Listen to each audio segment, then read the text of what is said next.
Well, turns out I might have beat parts order anyway. Here it is Friday. I still don't have the parts. According to the tracking number, it was delayed by weather somewhere around Colorado, Wyoming, something like that. Had a bunch of snow, I guess. Didn't want to win that way, but I'll take it. This is painted, obviously. It's the only thing I didn't run. Nice smooth surface, no running. Pretty decent paint job there. I still have some things to do yet, but I'll definitely get them done today. According to the tracking number, it is still supposed to be here today, so it could still beat me, but I think they maybe just didn't update the date on it yet. So anyways, I got it cleaned up underneath here yet, and I'm gonna go probably from about here to right about there, underneath here and underneath that side, and then get the brackets for the control arms, and then that's it. That's nothing. That's probably 20 minutes worth of work I gotta do yet. So I win.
Well, no parts. Look how awesome that is. Like brand spanking new. No parts, but hopefully they'll be here tomorrow. And I'm pretty close to done. I got her down plenty far to get to the point where I can put the rear end in and then it won't impede me for doing the rest of the underside. Got the brackets done.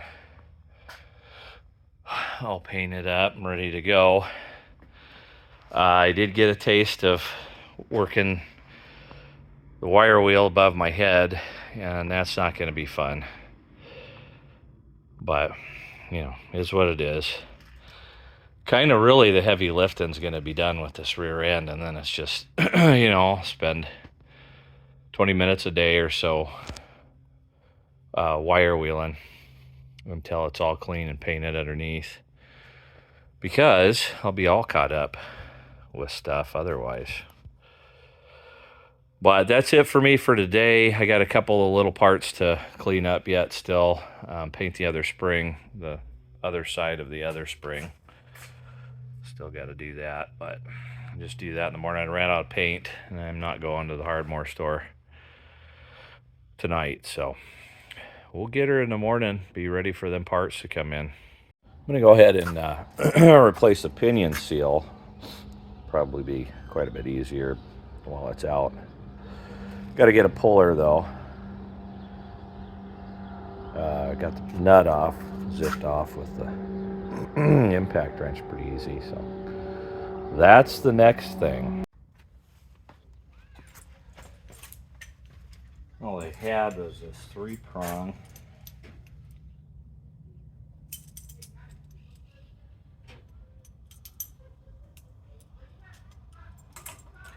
I don't know if this is going to work or not.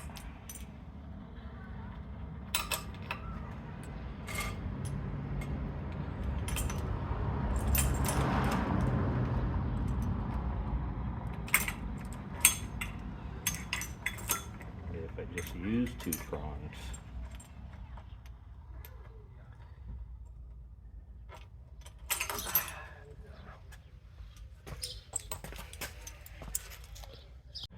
Yeah, I was able to make it a 2-pronger. See if we can get it without the torque wrench.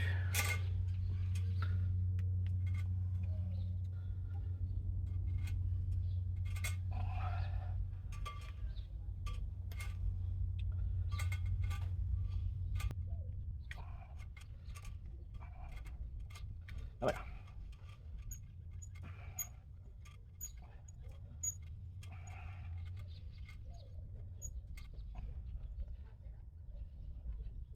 Come on. Well, how long? There we go.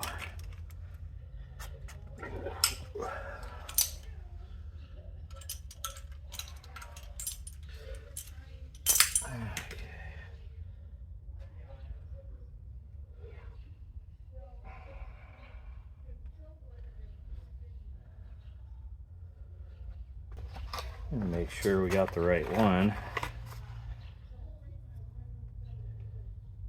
Doesn't look like that. It fits. Sorta. I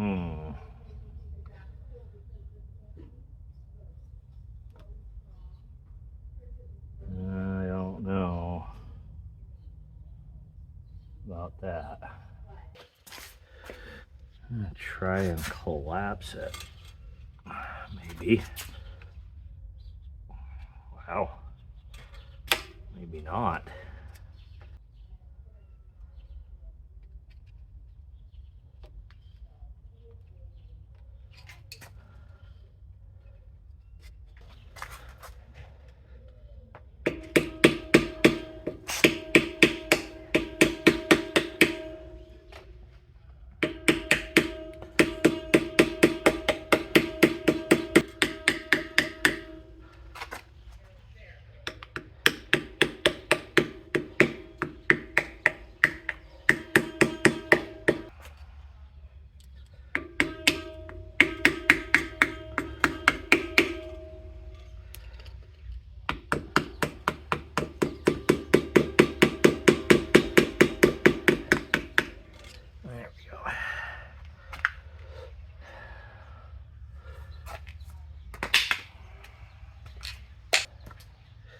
And of course, no way, not even close. The inside diameters are completely different seal all the way around. That figures.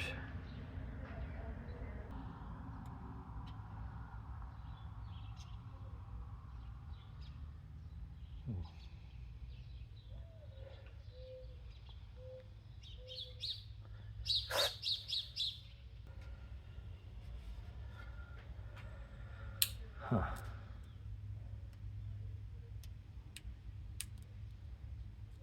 It looks like it's behind the spline. How the heck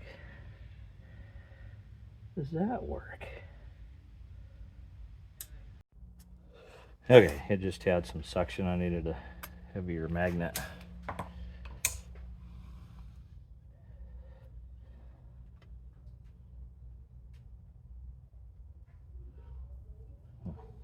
Well, we can't get the bearing out.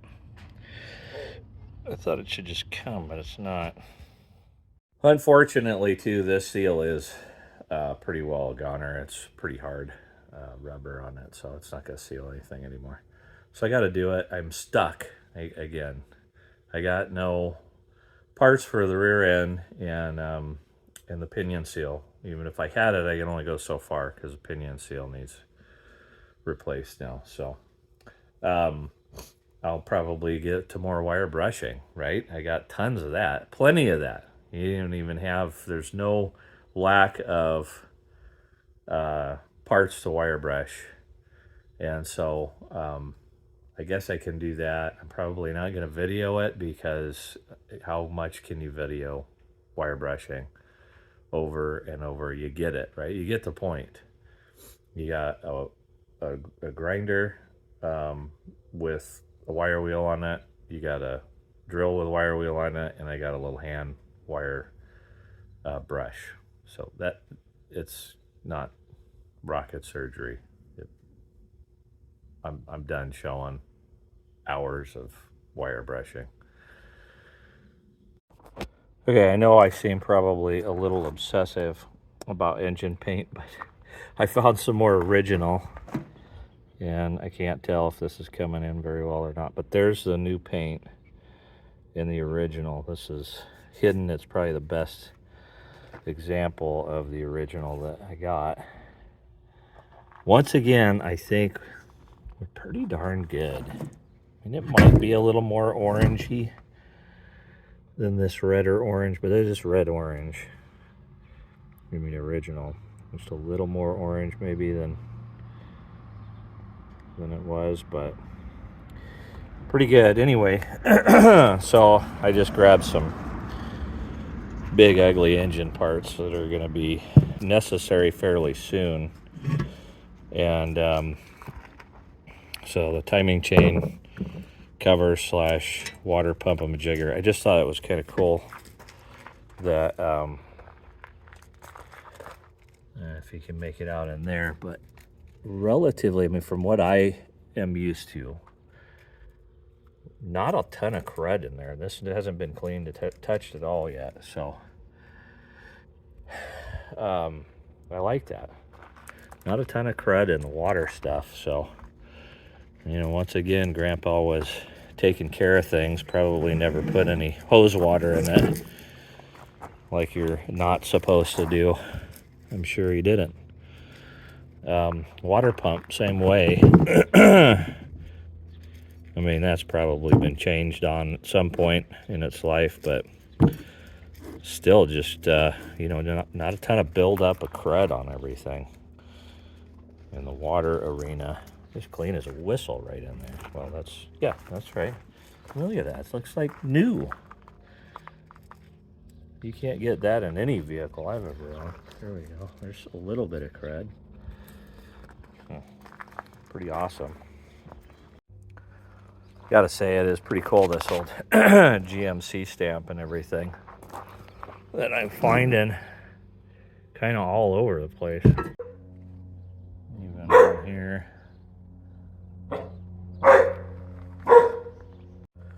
I gotta say too that this is just grease and oil and not 60 years worth of road. It's actually coming off easily. Degreaser might actually work on this. I'm gonna give it a try. Just do a little scraping on it to get the thick stuff off, and then all in them grooves and stuff, I'm gonna try the degreaser. Sweet. Bonus. I'm a little worried about this valley cover. It was bent to crap. I mean, it was like folded over in places, literally folded right over. Right here, you can maybe make it out where I kind of pried it up a little bit with the screwdriver just to get underneath it with some pliers to pull that up, that side. And there was a dent, pretty good sized dent in the middle. I straightened that out pretty good. And straightened all the sides out really well, I think. But I'm concerned this is actually so soft that, like right where I did the screwdriver, kind of showed up on the other side. And so I'm not real sure if I've got a gasket surface issue here or not. Just not even necessarily because of that, but because of all the dings and folded over parts and stuff on there. You know, as soft as it is, it's about the thinnest piece of metal I've found on the whole truck so far. And did it, you know, all those dings and crap all affect that gasket surface is my concern. So I don't know. I'm going to clean it up and see what it looks like, I guess. All right, last time I promise. I did this with the new paint, and I'm just going to wipe it right back off with the wire wheel. But this was the best example of the old paint that I could get, and so I just wanted one more time to spray right next to it, and look at that. It's just, I mean, as close as you're going to get without having the original. Okay, finally I'm done. That's it. Last engine paint deal. And next time you see the paint, it's going to be the new stuff all over the whole thing. Well, here it is, Monday, and still no parts. Really weird. 2 days ago, they were in Phoenix, and that's about an hour from here, and still haven't made it for some reason. So, you know, the usual type stuff with shipping, I guess.